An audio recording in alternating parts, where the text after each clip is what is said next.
Alright, y'all, this is going to be a super quick session because we got to go grab some stuff before this snowpocalypse thing hits Texas. So, let me switch up real quick.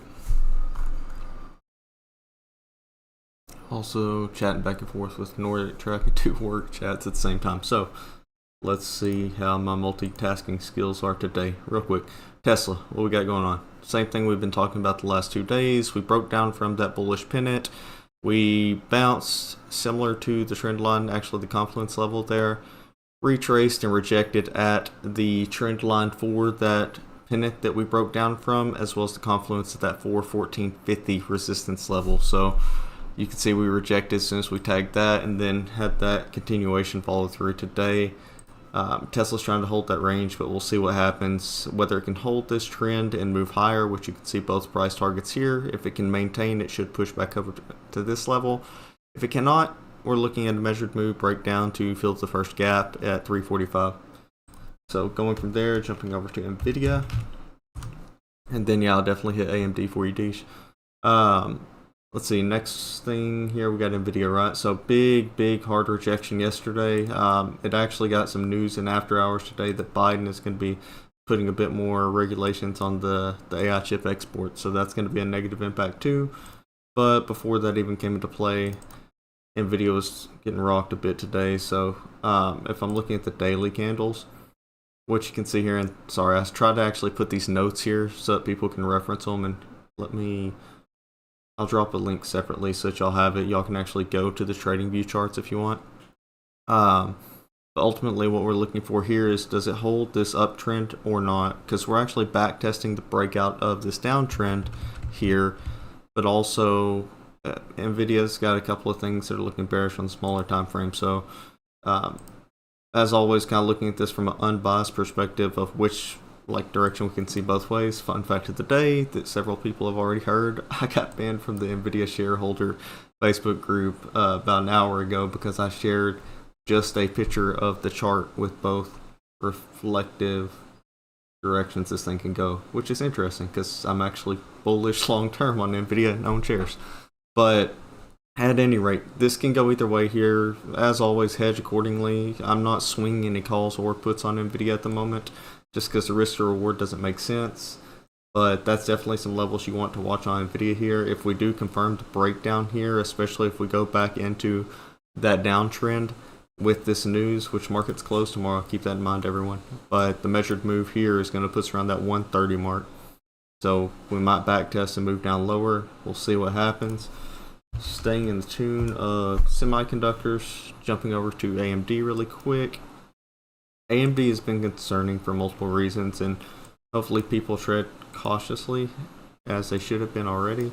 But AMD has been in this massive downtrend for a while, right? So I agree. I like AMD. Like I've told others, if I was building a new PC, which I'm actually working on right now, I like AMD processors. So not a big bear on AMD in general, but I'm going to look at the charts from an unbiased standpoint. And what I see here is, not only have we now again rejected at the same trend lines, which if you look here,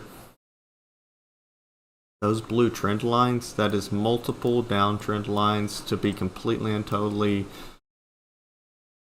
I guess, just again unbiased about which of the trends, because I try to be as conservative as possible. We're still in a downtrend here. And you can see not only did we reject at this downtrend line, we rejected this one, and we do have a gap lingering here that I need to mark, just so we have it for reference. We never filled that upside gap on it. But what is on the chart now? If we actually continue this break, this is a bear flag. Okay, and the measured move for this bear flag would put AMD somewhere around that 107.50 level. Again, I like AMD long term. I know that Hal and some of the others have been actually adding to long term shareholdings, and that's great in this range. I think long term wise, the 107 to 120 range isn't a bad spot if you're doing shares. It's a really dangerous spot to mess with calls, even calls, 6 months out. Like I know some people are pursuing June calls. Dangerous spot to mess with that. For one, the premiums are high still, but also even just a day or two of trading flat and range bound is going to sting a bit more. So be cautious on AMD. If we can get a breakout here, we should see a push to the upside. That being said, we gotta see a breakout, right? Even if we retrace the backfill this gap, we're still in this bear flag. So I'll feel better if AMD can get above that 126 level. Right now, it's really struggling, and what's concerning is that volume is picking up a bit as we're dropping. So sellers are maintaining momentum there. So that's AMD. What's the next one? Sound? Yeah. AI stocks in general and quantum stocks took a major hit the last 2 days. Here, 2 seconds.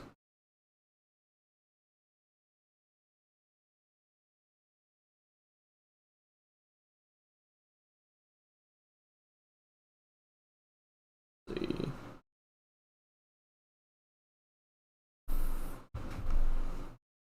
Sorry. My wife was asking for an update on when we were leaving. Still chatting with Nordic Track at the moment. But yeah, sound. So it's trying to maintain this level here. This actually, if you're long on sound, this isn't a bad spot to get into either some shares or longer term calls. And why do I say that about sound as compared to AMD?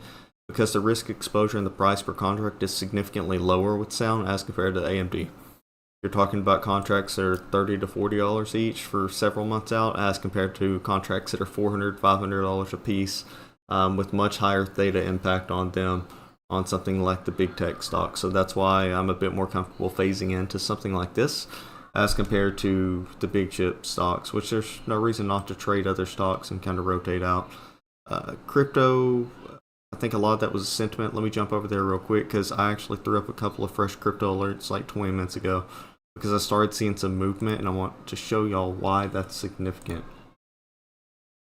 So when we start seeing these big spikes come in with XLM, that's promising for me.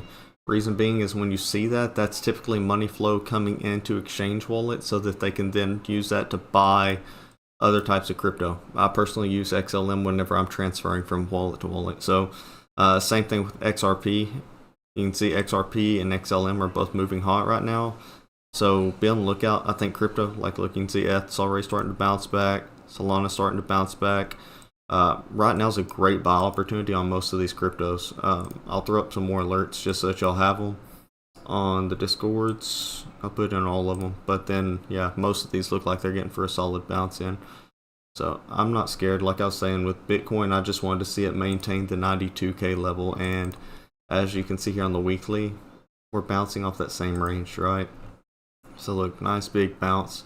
Actually, bounced back above that downtrend already, literally within an hour. So that's great. That's actually a really good healthy back test. I love that. So great opportunity for longing on crypto right here. Market's closed tomorrow, so good point to kind of good point to try to add to some long-term crypto positions. I think there's going to be a lot of bullish nature coming into play with that this coming up here, but that's looking hot. Let's see what else we got here. So IWM, we scalped some hellacious gains on IWM today again.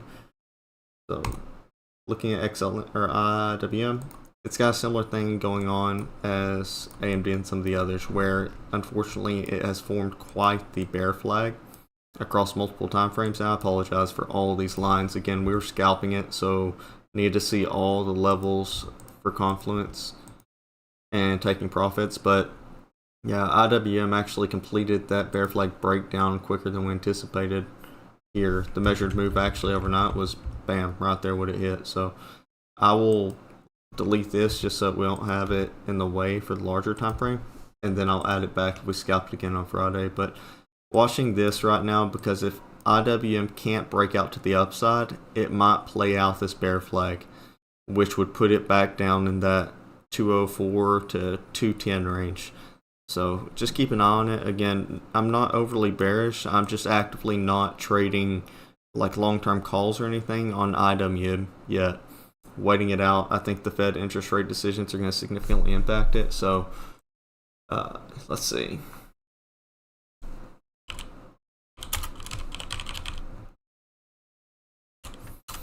Alright, one or two more and then I gotta wrap it up. Let's see, what's the next one somebody requested over here?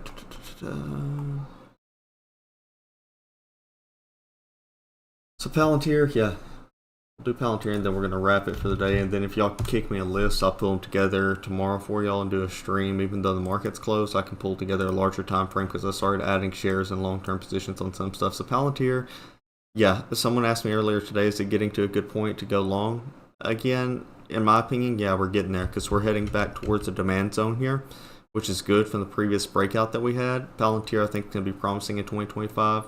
Also serves as great wartime stock. So I think it's going to continue to grow and boom in 2025. So it took a bit of a hit today with AI and some of the others, but compared to others, it held pretty solid. So on that note, I'm going to go ahead and wrap up. Please do hit the like, subscribe, share button for me. If there's any stocks or cryptos you want me to take a look at, feel free to shoot me a message and I'll take a look out for you. Thanks all.